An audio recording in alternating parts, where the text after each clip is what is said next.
네, 생명존중 14주차 강의, 네, 2교시 시작하도록 하겠습니다.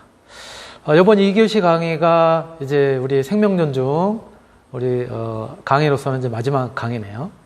네, 우리가 지난 1교시에서 오늘 같이 여러분들하고 이야기하게 되는 자살 예방과 생명윤리에 대한 내용으로 지금 OECD 국가 중에서 자살률 1위라고 하는 그런 명예를 갖다가 빨리 떨쳐버리기 위해서, 명예라고 할까요? 오명을 빨리 떨쳐버리기 위해서 정부에서도 여러 가지 노력을 이제 계획하고 있다고 말씀을 드렸고, 그러한 이제 자살 원인 및 진행 과정에 따른 이제 개입 전략, 또 이렇게 시나리오를 작성을 해가지고 그래서 이제 노력을 하고 있는데요.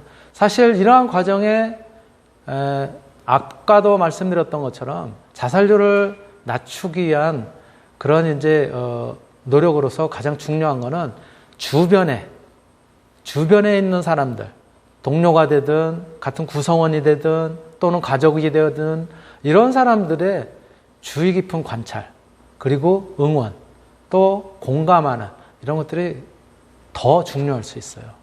그래서 이 교시에는 먼저 여러분들이 이미 한번 그런 경험을 갖다 겪은, 그래서 굉장히 그 학업 스트레스라든가 이런 것들을 통해서 그래서 나도 자살해야지 라고 하는 생각을 가졌던 학생이 자기의 그런 경험을 갖다 이야기를 하면서, 그럼에도 불구하고 우리에게는 굉장히 어떤 긍정적인 그런 요소를 갖다가 찾을 수 있고 또 그런 것들을 추구해야 된다라고 하는 그런 이야기를 갖다가 같이 들으면서 시작하도록 하겠습니다. 같이 한번 보실게요.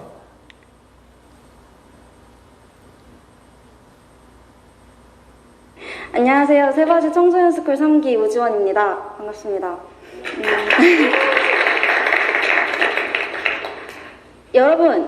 여러분은 잘 살고 계신가요? 되게 당황하셨죠? 다짜고짜 나와서 막 잘 살고 있냐고 질문하고.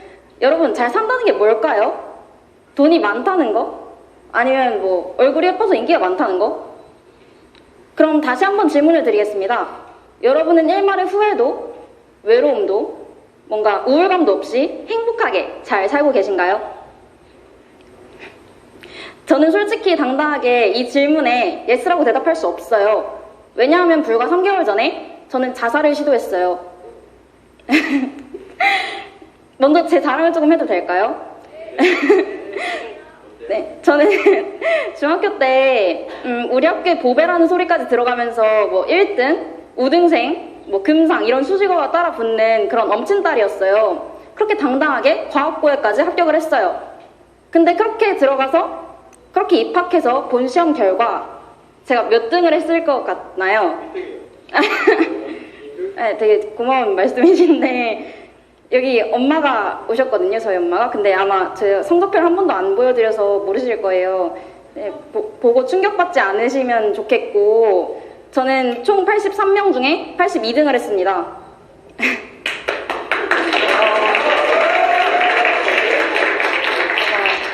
저 그때 성적표 받고 너무 당황스러웠어요. 맨날 제 뒤에는 수백 명이 있었거든요. 근데 갑자기 딱 한 명밖에 안 나온 거예요. 진짜 얼마나 당황스러웠겠어요. 근데 그때 진짜 너무 심하게 좌절을 해서 막 극심한 우울증에 시달렸습니다. 이건 내가 잘못한 게 아니야. 내 잘못이 아니야. 그냥 이 학교가 나랑 안 맞아서 이러는 거야. 벗어나고 싶어. 도망칠 거야. 그렇게 계속 도피를 하다가 곧 저는 저를 직시할 수 있었습니다. 아무것도 할 줄 아는 것도 없고 공부도 못하면서 뭐라도 할 줄 아는 듯, 뭐라도 잘하는 듯 발악을 하고 있는 제 모습이 거울을 통해 보였어요. 문득 제가 너무 초라해 보였습니다. 그래서 그때 결심했어요. 죽어야지. 다음날 아침에 저는 학교를 뛰쳐나갔습니다. 되게 딱딱한 아스팔트 길을 걸으면서 옆에는 커다란 돌벽이 있었고 여기에는 막 몇 톤 트럭들, 화물차들이 쌩쌩 달리고 있었어요. 진짜 이렇게 타박타박 아스팔트 길을 걷고 있는데 제가 꽃을 되게 좋아해요. 근데 그 아스팔트 길에 민들레가 듬성듬성 피어 있거든요. 그 와중에도 꽃이 너무 예쁜 거예요. 그래서 갑자기 또 억울해져요. 아, 나는 이렇게 우울한데, 난 이렇게 죽고 싶은데, 막 꽃은 예뻐, 막 쟤는 예뻐. 그래서 그때 꽃한테도 질투를 합니다. 그리고 그때 다시 한번 생각을 해요. 하나, 둘, 셋 하면 뛰어들어야 되겠다. 하나, 둘. 하나, 둘. 아, 죽어야 되는데. 하나, 둘. 하지만 전 둘 이상을 세지 못했어요. 아, 제가 설마 숫자를 못 써서 둘 이상 못 센 거겠어요. 그렇진 않아요. 나름 과학고인데 숫자 정도는 셀 수 있어요. 근데 단지 저는 그때 너무 두려웠어요. 너무 무서웠어요. 그렇게 타박타박 아스팔트 길을 따라 걷다 보니까 어느새 저는 집 앞이었습니다. 집을 보니까 딱 긴장이 풀리면서 그대로 잠들었어요. 되게 재밌지 않나요? 상황이 막 비장하게 자살 결심하고 나와가지고 막 집 가가지고 자고 막 그런 상황인데, 저는 그렇게 한바탕의 자살 소송은 끝이 났습니다. 사람들은 살면서 한 번쯤 아니면 어쩌면 더 많이 우울감을 겪게 됩니다. 나는 분명히 지금까지 행복하다고 느꼈는데, 그렇다고 생각을 했는데 문득 그게 아니라고 느껴질 때가 찾아와요. 제가 얼마 전에 논문을 하나 읽었어요. 청소년 전문가의 소화기 우울증에 관련된 논문이었는데요. 그 논문에서 청소년의 40%는 불안과 우울의 증세를, 20%는 자기의 멸시를, 7에서 8%는 자살을 결심한다고 합니다. 이 통계 자료가 저에게 보여주는 게 뭘까요? 바로 나만 그런 게 아니다라는 거죠. 지금 내 옆에 있는 친구도, 아니면 지금 저한테 보이는 엄마도 실제로 그런 생각을, 그런 경험을 한다는 거예요. 실제로 얼마 전에 저는 엄마한테 그런 질문을 받았어요. 엄마를 인터뷰해오는 그런 과제가 있었는데, 엄마가 인터뷰를 하면서 이제 인터뷰 질문들이 다 자기 인생에 대해서 돌아봐야 되는 과제들이었거든요. 그래서 엄마가 인터뷰를 하다가 갑자기 문득 저한테 그런 질문을 하시는 거예요. 지원아, 엄마가 잘 살아온 걸까? 아, 저 그때 너무 당황스러워가지고 뭐 그렇겠지 하고 얼버무리긴 했는데, 저는 그때 엄마의 표정에서, 엄마의 굳게 닫은 입술과 엄마의 눈에서 후회감과 외로움과 그리고 3개월 전에 제 표정을 볼 수 있었습니다. 그때 보던 엄마는 아빠의 아내로서의 엄마도 아니었고, 저 언니의 엄마로서의 엄마도 아니었어요. 제 롤모델이자 원더우먼인 엄마도 아니었습니다. 그때는 엄마 자신으로서의 엄마였습니다. 엄마가 그때 한없이 작아 보였어요. 약해 보였어요. 그리고 문득 엄마가 초라해 보였습니다.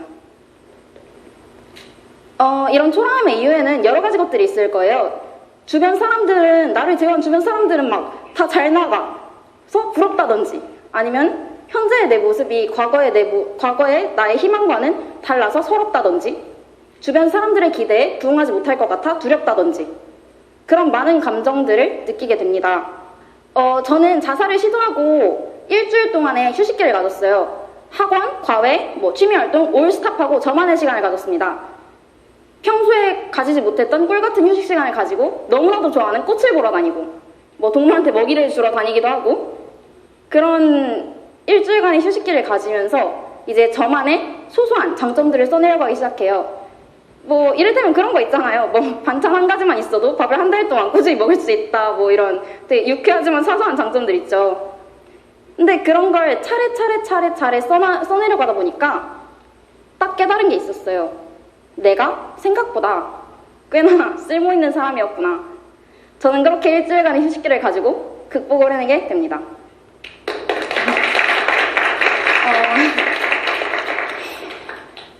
문득 자신이 초라해진다면 가장 먼저 실컷 펑펑 울어보세요. 우는 게 창피한 게 아니에요. 우는 것을 통해서 자신의 감정을 표출하고 더 나아질 수 있다고 생각합니다.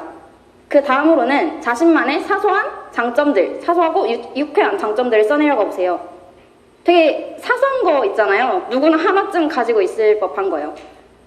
마지막으로 기뻐하세요. 당신은 지금 당신의 인생에서 가장 중요한 성장 과정을 잘 견뎌냈습니다.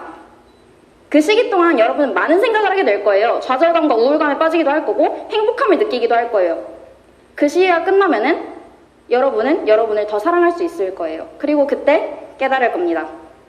여러분이 생각보다 꽤나 멋진 사람이라는 것을요. 감사합니다.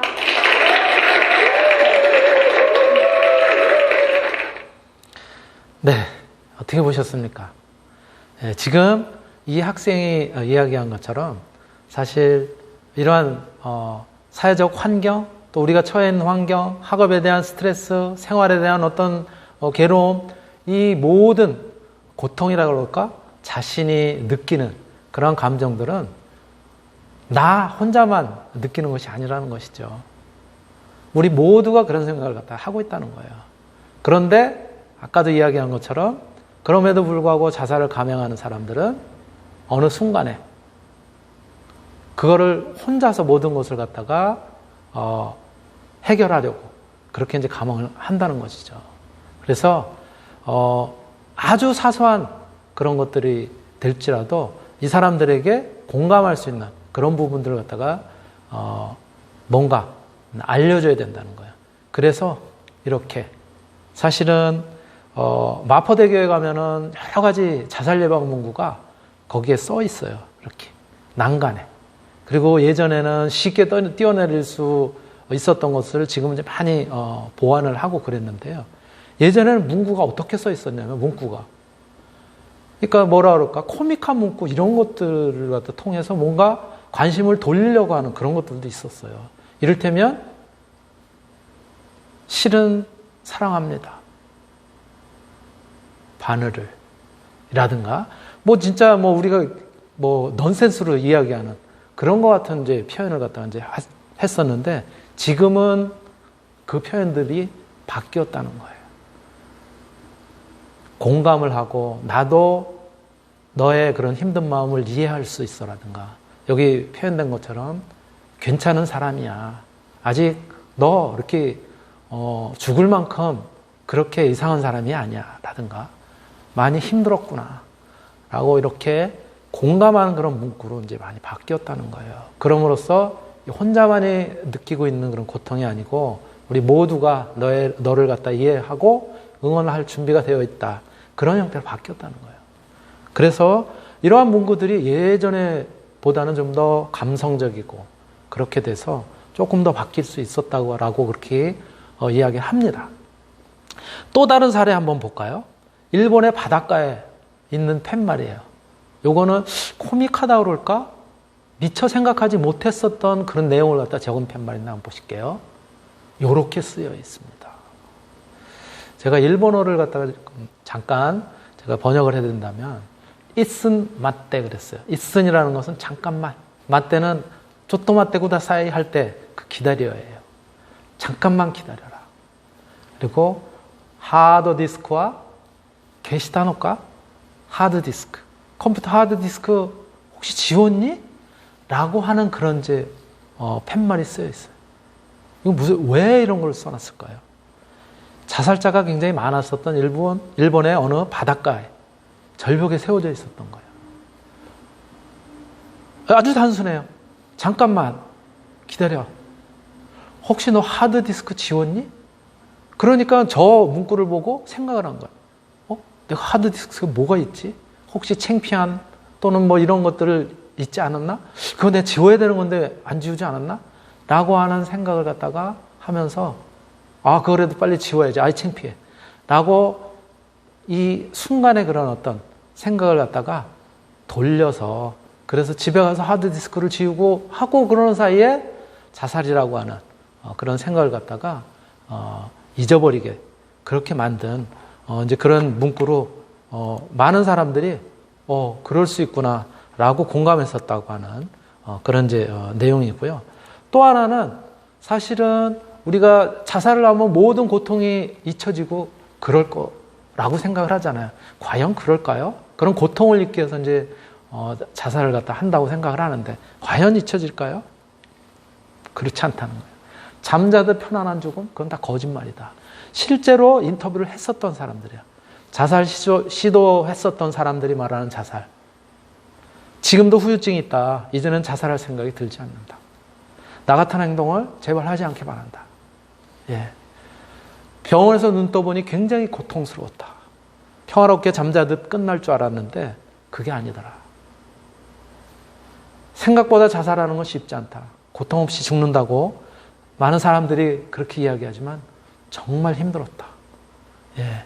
요게 자살을 하다가 실패한 사람들. 물론 성공한 사람들은 뭐 얘기도 할 수 없고 뭐 그렇겠지만 그렇게 쉽지 않다는 거죠. 이러한 것들을 갖다가 공감할 필요가 있다는 거예요. 자, 여러분들이 이 매스컴을 통해 가지고 들으셨던 또 봤던 그런 이제 영상이 있는데 누구에 대한 거냐면은 닉 부이치치라고 하는 해표 지증을 갖다 앓고 있는 팔, 다리 다 없어요. 하반신이 없고 상반신만 있는데 그것도 팔이 없는 요 닉 부이치치에 대한 그런 영상들이 이제 많이 있는데요. 바로 이 닉 부이치치도 8살 이후에 자살을 3번씩이나 시도를 했다고 합니다. 그러나 자기도 그런 가치가 있는 사람이다라고 인식을 하고 열심히 지금 살고 있고요. 세계 곳곳을 갔다가 다니면서 열심히 강연 활동도 하고 있어요. 자, 이러한 닉 부이치치와 비슷한 사람이 우리 가까운 대전에도 이희아라고 하는 하반신은 없고요. 그리고 손가락도 5개가 다 있는 것이 아니라 3개만 있습니다. 그럼에도 불구하고 피아니스트로 굉장히 열심히 활동하고 있습니다. 같이 한번 영상 한번 보실까요?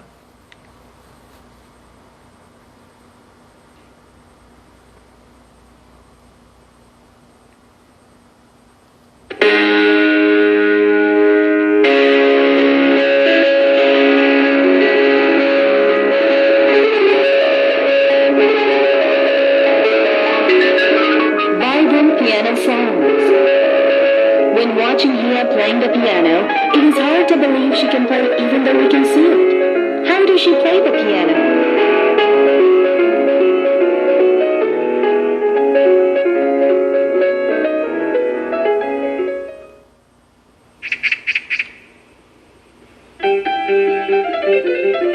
Pianist Hia Lee. Hia has a physical disadvantage when it comes to playing the piano. Hia has phocomelia, a congenital birth defect in which the upper portion of a limb is absent or poorly developed, so that the hand or foot attaches to the body by a short, flipper-like stump. When Hia was born, she only had 2 fingers on each of her hands. Even her legs were only normal up to her knees. At the bottom of her legs, she had thin toes attached, however, that had to be amputated when she was 3 years old. She now walks with her knees.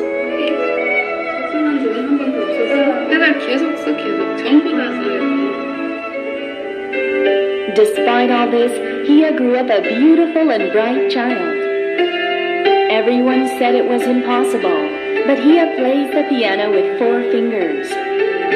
It is possible only through painstaking perseverance and practice.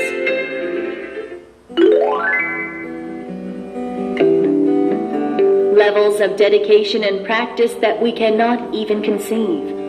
A great pianist who overcame her shortcomings by effort and endurance. Though physically small, Hia has a big heart that delivers hope whenever she plays the piano. Now Hia is a famous pianist. Her concerts and performances are all year round. If anyone wants to hear Hia play, she will run there. 4-fingered pianist Hia, a pianist who made the impossible possible. Hia continues to deliver hope through her performance for those who are distressed and down.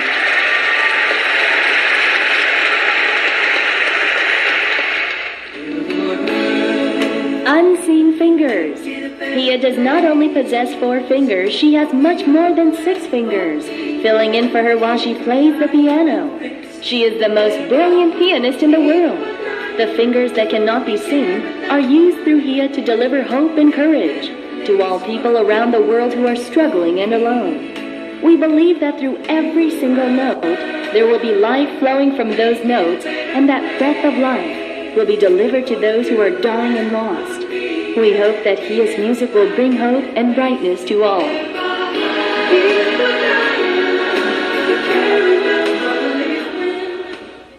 예, 어떻게 보셨습니까? 우리 모두는 나름대로 가치가 있는 그런 모든 사람이라는 것이죠. 또 다음 한번 보실까요? 여러분들 브리튼스 갓 탤런트에 나왔었던 폴 포츠라고 하는 사람 아십니까? 방송에도 나왔었고 우리나라도 방문을 했었던 그런 적이 있는 사람이죠. 지금은 성악가로 활동을 하고 있습니다. 한낱 휴대폰 파는, 휴대폰도 방문해가면서 어렵게 설득하면서 파는 영업사원이었었어요. 외모 때문에 이런 큰 무대에 실력에도 불구하고 나가지 못했었지만 브리튼스 갓 탤런트에서 심사위원들이 핀잔을 주면서 한번 들어보자고 했었는데 실제 목소리를 듣고서 세계적인 음반 기획자가 바로 지원을 하게 되는, 그래서 지금은 세계적인 성악가로 활동을 하고 있는 폴 포츠의 이야기 들어보신 적 있죠? 우리나라에도 있습니다. 우리나라에도 어렸을 때부터 버려져 가지고 계단 밑에서 진짜 살면서 껌파리로 활동을 하다가 우리나라의 코리아 갓 탤런트에 나와가지고 그래서 노래를 불렀었던 최성봉이라고 하는 지금 성악가로 활동을 하고 있습니다. 같이 영상 보실게요. 저는 22살 최성봉이라고 합니다. 제가 좀 되게 어두운 데에 계속 살았거든요. 지금도 여기에 도전한 것도 너무 막 마음이 좀 되게 무겁고 좀 많이 그런데 남들처럼 그 사람처럼 되고 싶어서 노래는 못하지만 그래도 부를 때만큼 내가 아는 다른 사람이 되는 기분 그런 상태.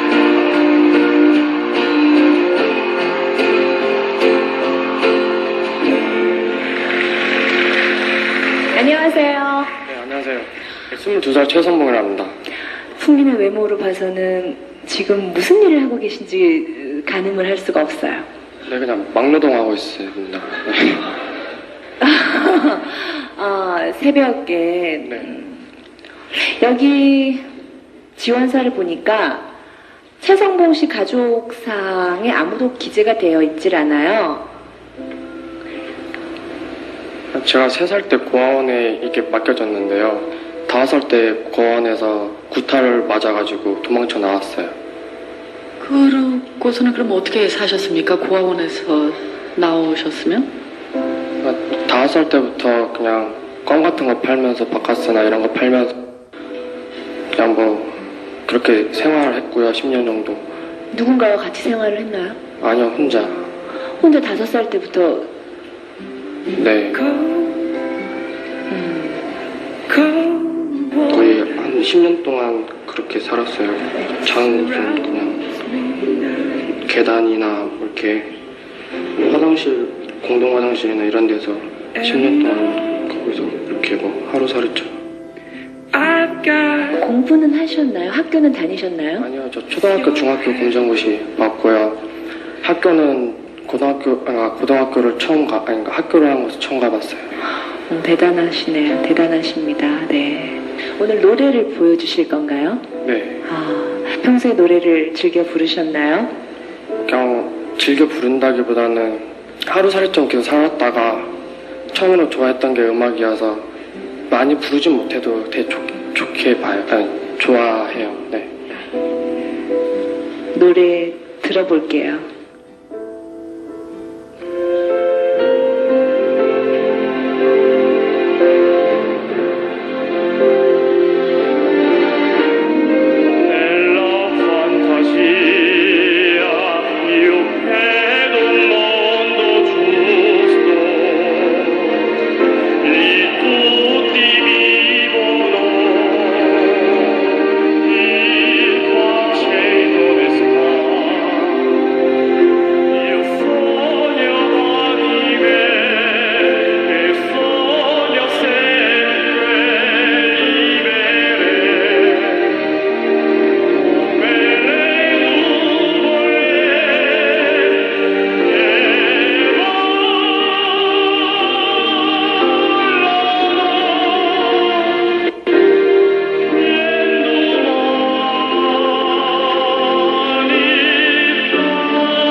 안아주고 싶어요.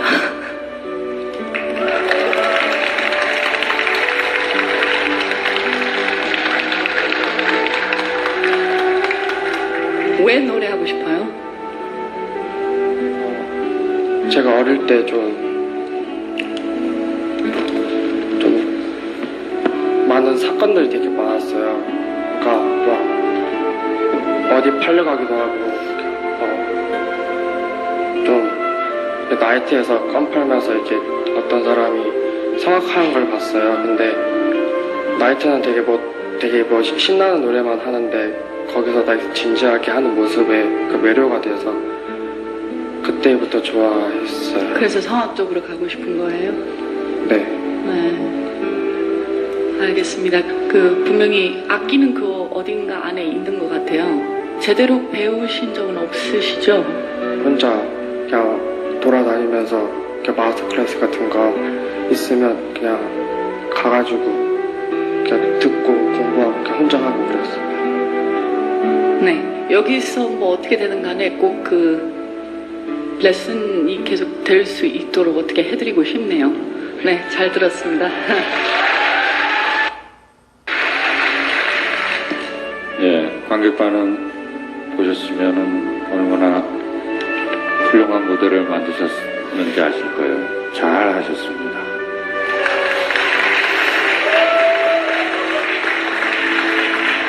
판정하겠습니다. 합격입니다. 장신 감독님 합격입니다. 축하합니다. 지영 예선 통과하셨습니다.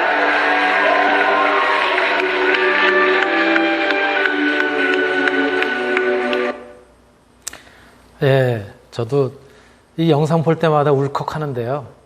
이렇게 어려운 환경이지만은 그래도 나는 뭔가 할 수 있는 그런 존재다라고 생각을 하고 그리고 이렇게 열심히 활동하고 있는 그런 이제 영상 같이 봤습니다. 자, 이제 마지막 영상 보실 텐데요. 자살하려고 했었던 그런 이제 사실은 이제 어떤 죄를 갖다가 지어서 그래서 이제 감옥에 있었던 이제 청년들인데요. 바로 그 청년들을 위로한 판사 이야기 같이 들어보도록 하겠습니다. 스스로 생을 마감하려 한 청년들을 법정에서 따뜻하게 위로하고 배려한 판사가 있어 화제가 되고 있습니다. 재판 과정에서 생을 포기하지 말라고 호소한 판사는 집행유예로 풀려난 청년에게 차비까지 챙겨줬습니다. JCN 뉴스 구현희 기자입니다. 신변을 비관해 인터넷에서 만나 동반자를 시도한 청년들, 다행히 미수에 그쳤습니다. 울산지방법원 1심 재판부는 자살방조 미수 혐의로 기소된 30대 남성 2명에게 징역 10개월의 집행유예 2년과 징역 8개월의 집행유예 2년을 각각 선고했습니다. 재판장인 박주영 울산지법 부장판사는 재판 말미에 이들을 향해 당부의 말을 전했습니다. 박 부장판사는 스스로 생을 마감하는 것을 막을 수만 있다면 강제로라도 장기간 구금해야 하는 건 아닌지 깊이 고민했다며 스스로 생을 포기하려고 한 깊은 고뇌와 참담한 심정을 다 이해할 순 없지만 지금보다 더 좋은 날이 반드시 올 것이니 살아달라고 호소했습니다.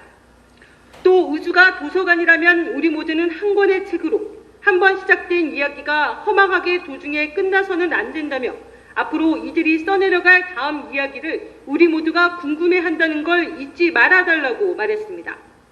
그러면서 이들을 위해 동료 수감자가 재판부에 탄원서를 제출했다는 사실도 알렸습니다. 선고를 마친 박 부장판사는 이들을 위해 자신이 직접 골랐다며 2권의 책을 선물로 건넸습니다. 특히 구속됐다 풀려난 한 청년에게는 멀리 떨어진 집까지 가는 차비에 보태고 3살 조카의 선물도 사가라며 자신의 사비 20만 원을 따로 챙겨줬습니다. 스스로 생을 마감하려 했던 이들은 재판부의 따뜻한 위로와 배려에 눈물을 흘렸습니다.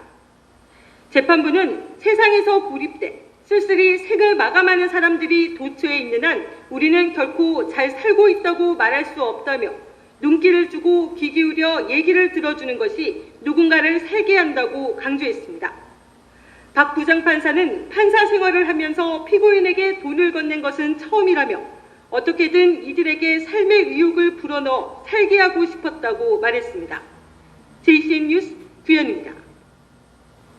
네, 우리에게 진정한 감동을 선사했었던 그런 이제 어느 판사의 판결문 내용이었습니다. 자, 우리가 이렇게 사실 주변에서 어려움을 겪고 또 자살을 감행하고 이러는 사람들이 있음에도 불구하고 잘 인식하지 못하고 있어요. 우리 같은 구성원으로서 공감을 하고 그들에게 공감을 함으로써 따뜻한 위로 그리고 그들의 처한 그런 상황 이런 것들을 갖다가 이해하고 그럼으로써 우리가 자살률 1위라고 하는 오명에서 빨리 벗어날 수 있도록 그렇게 같이 힘써야 할 때라고 생각합니다. 네, 오늘 제가 준비한 내용은 여기까지고요. 지금까지 여러분들하고 같이 생명 존중이라고 하는 그런 강의를 함께 할 수 있어서 행복했고요. 대단히 감사합니다. 제가 준비한 내용은 여기까지입니다. 강의 모두 마치도록 하겠습니다. 네, 감사합니다.